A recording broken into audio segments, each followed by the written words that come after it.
Hello friends, बहुत बहुत स्वागत है आपका इंग्लिश एडवांटेज की ऑनलाइन क्लासेस में। फ्रेंड्स, इस वीडियो में मैं आपको एक इकोनॉमी बेस्ड क्लोज टेस्ट बताऊंगा और ये क्लोज टेस्ट बहुत ही इंपॉर्टेंट रहेगा आपके नेक्स्ट बैंकिंग एग्जाम्स के लिए।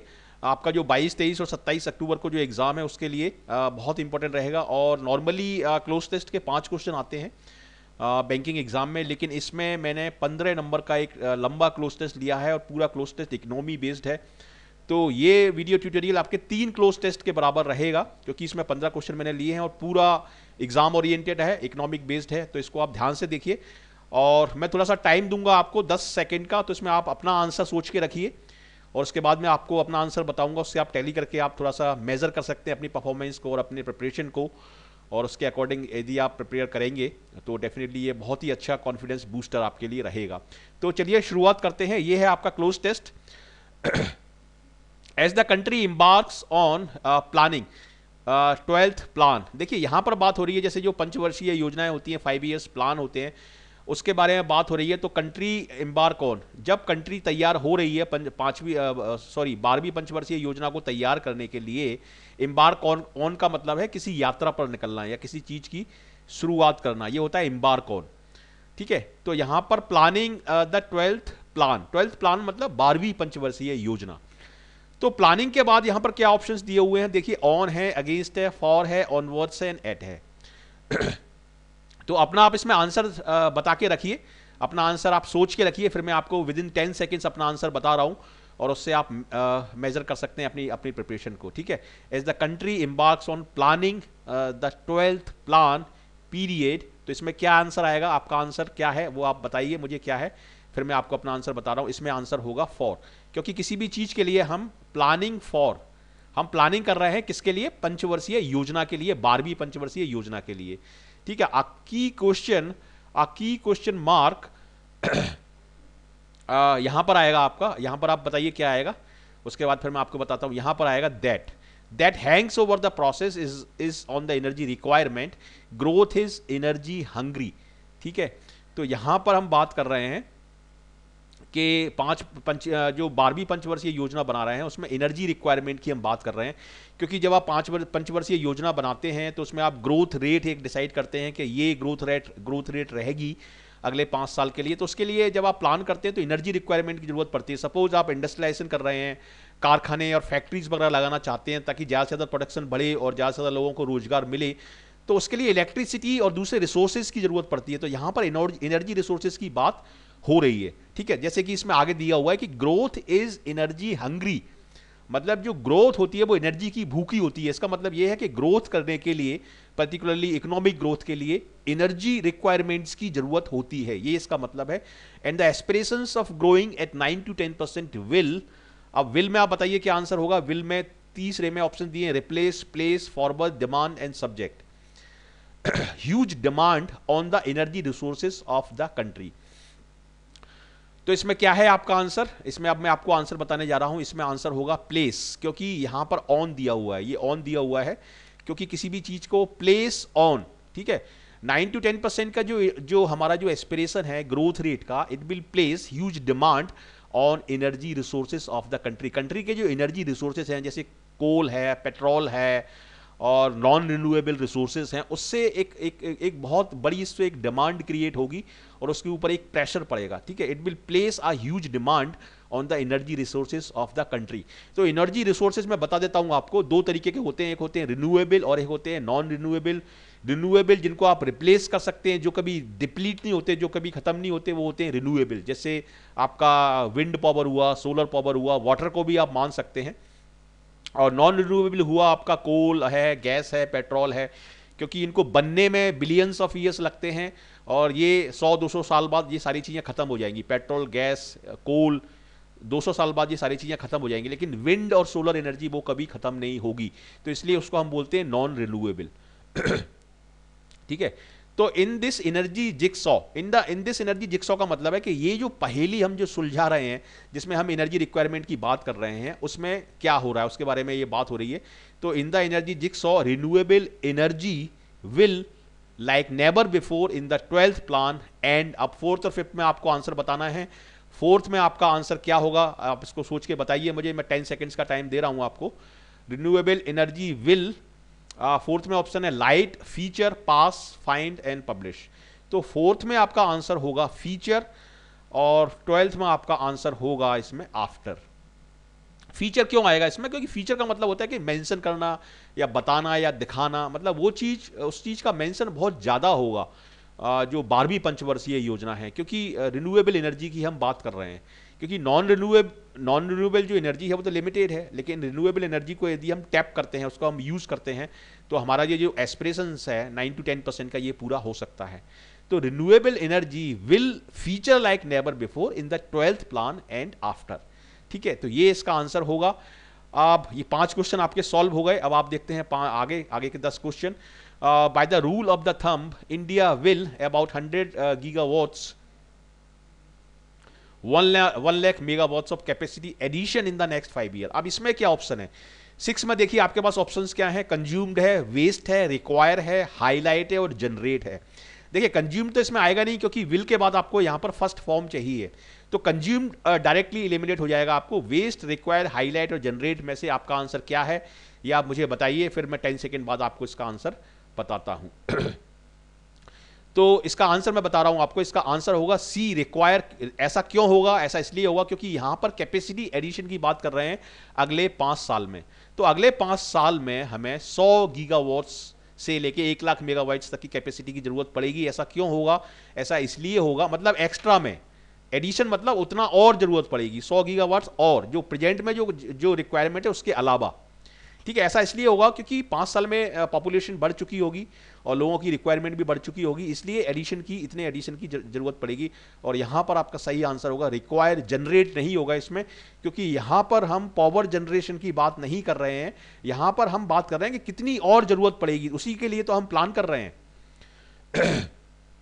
ठीक है, encouraging trends on energy efficiency and sustained by some parts of the government। तो यहां पर थोड़ा सा ये पॉजिटिव सेंस में ये सेंटेंस है कि इनकरेजिंग एक पॉजिटिव वर्ड है।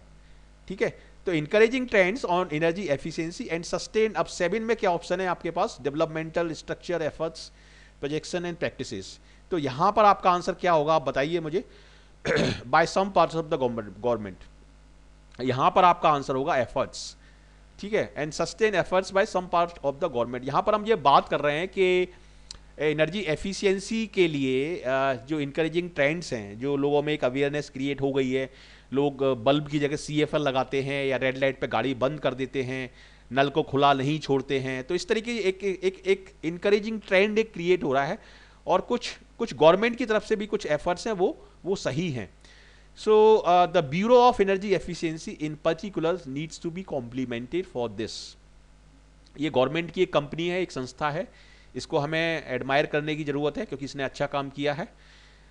Have led to substantially lesser energy intensity of economic growth। इस सेंटेंस का मतलब है कि चूंकि एनर्जी एफिशिएंसी के लिए एक अवेयरनेस क्रिएट हो रही है और गवर्नमेंट की तरफ से भी प्रयास किए जा रहे हैं, तो उसकी वजह से जो 100 गीगावाट्स का जो रिक्वायरमेंट है वो थोड़ा सा, उसकी वजह से जो रिसोर्सेज पर जो दबाव आ रहा है वो थोड़ा सा कम हो सकता है। However, even the tempered demand numbers are to be below 80 gigawatts. मतलब टेम्पर्ड का यहां मतलब है मॉडरेट। तो हमें 100 गीगावाट्स तो चाहिए ही, लेकिन यदि हम प्रैक्टिकल सोचें और थोड़ा सा मॉडरेट टर्म्स में हम सोचें तो 80 गीगावाट से नीचे हमारी रिक्वायरमेंट पूरी नहीं होगी। तो इसमें क्या वर्ड आएगा? Likely, unexpected, sure, unlikely and unsure. ठीक है, तो इसमें आपका आंसर होगा unlikely to be below 80 gigawatt. यहां पर अनलाइकली आएगा कि 80 से नीचे जाना उसका संभव नहीं है, ये इसका मतलब है। हमारी जो रिक्वायरमेंट है अभी हम जो प्रोजेक्ट कर रहे हैं वो 100 गीगावाट्स है, लेकिन यदि हम मॉडरेटली भी उसको मेजर करें तो वो 80 से नीचे जाना उसका अनलाइकली है। अनलाइकली का मतलब होता है अनप्रॉबेबल। प्रोबेबिलिटी की हम यहां बात कर रहे हैं, यहां पॉसिबिलिटी की बात नहीं कर रहे हैं, प्रोबेबिलिटी की बात कर रहे हैं, इसलिए अनएक्सपेक्टेड नहीं आएगा यहां पर, अनलाइकली वर्ड ज्यादा अप्रोप्रिएट रहेगा यहां पर। तो यहां पर आपका आएगा unlikely to be below 80 gigawatts as against this need the coal supply from domestic source is unlikely to support more than 25 gigawatts equivalent capacity. मतलब जो डोमेस्टिक हमारा जो कंट्री का जो कोयला है उससे 25 गीगावाट की इलेक्ट्रिसिटी हम जनरेट कर सकते हैं। ठीक है, imported coal can add some more but at a much, imported जो कोल है वो भी हम मंगा सकते हैं, उससे भी कुछ एनर्जी हम जनरेट कर सकते हैं, बट एट ए मच। अब 9 में क्या आएगा, 9 में देखिए, 9 में केवल एक ही वर्ड आ सकता है, वो है हायर, क्योंकि इंपोर्टेड कोल तो डेफिनेटली ज्यादा महंगा पड़ेगा, उसमें ज्यादा एक्सपेंसेस आएंगे, तो हायर ही हो सकता है, लोअर वो नहीं हो सकता। ठीक है, higher cost. Gas based electricity generation is unlikely to contribute anything substantial in a view of the unprecedented gas supply challenge. इसका मतलब ये है, ये देखिए यहां पर सारे ऑप्शंस गवर्नमेंट देख रही है कि डोमेस्टिक में कोल कितना है, बाहर से कितना कोल मंगा सकते हैं, गैस सप्लाई की क्या पोजीशन है, वो चीज सारी यहां पर गवर्नमेंट देख रही है। ठीक है, तो वो अनप्रेसिडेंटेड है गैस सप्लाई जो है, वो उसका श्योरिटी नहीं है कि कितनी मिल सकती है वो। तो यहां पर ये सारी चीजें थोड़ी सी नेगेटिव टोन में यहां पर चला गया है पैराग्राफ, इसलिए यहां पर जो आएगा, वो जो वर्ड आएगा वो भी नेगेटिव ही आएगा। 10 में आएगा dangerous, failure, maximum success, marginal, nuclear will be marginal in the foreseeable future. तो यहां पर आपका आंसर होगा मार्जिनल, क्योंकि हम सभी चीजें देख रहे हैं, गैस और डोमेस्टिक कोल, इंपोर्टेड कोल, तो यहां पर न्यूक्लियर से जो इलेक्ट्रिसिटी जनरेट होगी वो भी मार्जिनल होगी in the foreseeable future, in the next future में। ठीक है, तो ये 10 क्वेश्चंस हो गए। अब आगे देखिए, between imported coal, gas, large hydro and nuclear, no more than 50 to 20 gigawatts equivalent can be. अब यहां पे क्या आएगा, यहां पर कैन बी वर्ड आ रहा है।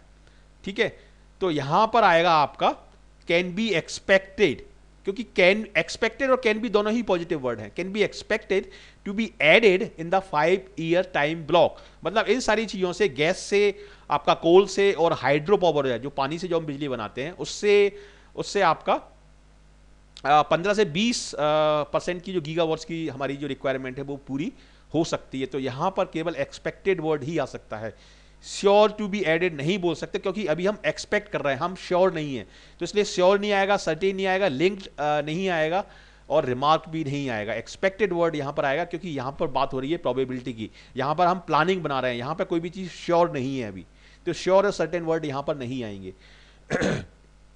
अब 12वें में और 13वें में देखिए, 12th में आएगा, देखिए शायद ऐसा है, यहां पर ये चीजें जो हैं, कोल, गैस और हाइड्रो, ये हैं नॉन रिन्यूएबल। अब पानी को भी हम नॉन रिन्यूएबल में गिनने लगे हैं, कोल, आपका गैस, ये नॉन रिन्यूएबल है, और यहां पर हम बात कर रहे हैं रिन्यूएबल की, तो इसका मतलब यहां पर कोई चीज, यहां पर हम उस चीज के विरुद्ध में बात कर रहे हैं। ठीक है, उसके अगेंस्ट हम बात कर रहे हैं, तो इसलिए यहां पर आएगा आपका, इसमें यहां पर आएगा आपका एज, और यहां पर आएगा अगेंस्ट।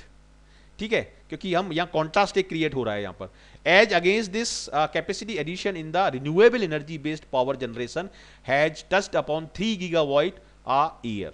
मतलब रिन्यूएबल रिसोर्सेज से जो एनर्जी हम जनरेट कर रहे हैं वो 3 गीगावाट तक पहुंच गई है। In the coming 5 year the overall capacity addition in the electricity grid through renewable energy is likely to range, यहां पर थ्रू आ सकता है कि इलेक्ट्रिसिटी जो पैदा करेंगे हम रिन्यूएबल एनर्जी से। ठीक है, तो इसलिए वहां पर थ्रू वर्ड सही रहेगा, renewable electricity grid through renewable energy is likely to range between 20 gigawatt and 25 gigawatts. Additionally, over and above the grid-based capacity of off-grid electricity applications are reaching remote places, and 15 में आएगा lightning lights where grid-based electricity supply has miserably failed। मतलब of grid का मतलब है कि solar energy से हम light जला रहे हैं या विंड पावर से हो रहे हैं, उससे उसका है। ऑफ ग्रिड का मतलब है कि उससे अलग, और ग्रिड बेस्ड इलेक्ट्रिसिटी का मतलब है जो हम इलेक्ट्रिकल वायर वगैरह से जो क्रिएट करते हैं नेचुरल रिसोर्सेज से, और नॉन नेचुरल रिसोर्सेज से जो हम करते हैं उसको हम बोलेंगे ऑफ ग्रिड, जैसे सोलर पावर या विंड पावर से। तो applications are reaching remote places, and 15 में आएगा आपका lightning lights where grid based electricity supply has miserably failed. तो 15 में आएगा आपका, क्योंकि चूंकि लाइट्स दिया हुआ है तो हम लाइट्स को प्रकाश दे रहे हैं, उजाला कर रहे हैं, तो इसलिए इसमें आएगा लाइटनिंग। तो इस तरीके से इसमें मैंने 15 क्वेश्चन कवर किए हैं, और ये इकोनॉमी बेस्ड है, और इसी तरीके का क्लोज टेस्ट आपके एग्जाम में आता है सभी बैंकिंग एग्जाम में, चाहे वो बैंक क्लर्क हो, चाहे वो IBPS PO हो, चाहे वो SBI PO हो। तो इस तरीके से आप इसको जब आप बार बार देखेंगे तो आप इसको काफ़ी आपके लिए ये कॉन्फिडेंस बूस्टर रहेगा। ये यहाँ पर मैंने कुछ वर्ड मीनिंग्स दिए हैं, इसको आप रोक के पढ़ सकते हैं। इनकम्पास है, फॉर्ज है, मेल्ट डाउन है, केटर है, एक्सपोनेंशियल है, थ्वाट है, आउटराइट है, डेट्रीमेंटल है, डेफिसिट है, मोराटोरियम है, मिटिगेटेड है, स्केप्टिकल है। सारे इकोनॉमी के वर्ड हैं, सारे highly important and useful words हैं। इनको आप पढ़िए बार बार, इनको आप सीखिए, आपको डेफिनेटली बहुत हेल्प इनसे मिलेगी। ये है मेरे कुछ लिंक्स, इनके थ्रू आप मुझे फेसबुक पर ज्वाइन कर सकते हैं। आपका बहुत बहुत स्वागत है फेसबुक पर, और ये सारी लिंक्स आपको डिस्क्रिप्शन बॉक्स में भी मिल जाएंगी। और इंग्लिश एडवांटेज जो यूट्यूब चैनल है उस पर भी राइट हैंड साइड में नीचे की तरफ सारी लिंक्स दी हुई हैं, वहाँ लिंक के थ्रू आप मुझसे जुड़ सकते हैं और कांटेक्ट कर सकते हैं। इसमें ईमेल आईडी और व्हाट्सएप नंबर भी दिया हुआ है, इसमें भी ग्रुप है, तो इसमें भी आप जुड़ सकते हैं। तो कैसा लगा आपको ये वीडियो? यदि अच्छा लगा आपके एग्ज़ाम के लिए और आपकी सक्सेस के लिए तो ज़रूर लाइक करिए, शेयर करिए अपने फ्रेंड्स के साथ, और कमेंट करके मुझे बताइए कि कैसा लगा, आपके लिए कितना यूजफुल रहा ये। और यदि आप फर्स्ट टाइमर हैं इस चैनल पर और अभी तक इस चैनल से आप नहीं जुड़े हैं, सब्सक्राइब नहीं किया है, तो ज़रूर ज़रूर हमारे साथ जुड़िए। आपका बहुत बहुत स्वागत है इस चैनल पर। और यदि आप हमारे साथ जुड़ते हैं, सब्सक्राइब करते हैं, तो सारे नोटिफिकेशंस एग्ज़ाम के आपको मिलते रहेंगे, सारे वीडियो आपको एग्ज़ाम ओरिएंटेड मिलेंगे, और टोटली फ्री में आप इन वीडियोस को देख के आप सफलता की मंजिलें तय कर सकते हैं। जो भी आपका सपना है वो पूरा हो सकता है। तो ज़रूर ज़रूर इसको सब्सक्राइब करिए इस चैनल को। So thank you very much for watching this video, and I wish you all the best for your bright future. Thank you.